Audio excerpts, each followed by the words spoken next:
સાક્ષી બોલો પપ્પા. કે સ્કૂલમાં આવ્યા પછી કેમ તમે ઉદાસ બેઠા ને શું કઈ ઝઘડા કર્યા તમારી મમ્મીએ તમારી જોડે? ના કેમ જમવાની કેમ ના પાડી? મને જમવું એક વાર કીધું ને પપ્પા એટલે મને જમવું. પણ બેટા જમ્યા આગળ ચાલે કેમ તમે ઉદાસ તમે બોલતા નહીં કોઈને વાતચીત નહીં કરતા મારા જોડે કેમ આવું કરો છો? અરે પપ્પા કશું નહીં થયું. કે જમવાની કેમ ના પાડી પણ બેટા? પણ મને નહીં જમવું. એક વાર કીધું ને પપ્પા એટલે મને નહીં જમવું. જમવું પડે બેટા આવું ના હોય. અરે પપ્પા દાદીની યાદ આવે.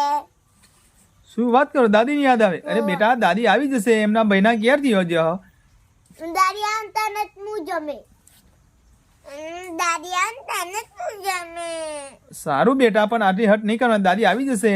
જો તમારે જમ્યા કર નહીં ચાલે તમને દાદીના જમવું પડશે દાદીના હમ ગાલે એટલે હવે તમે દાદીના આમ ગાલે ને એટલે હું જમે.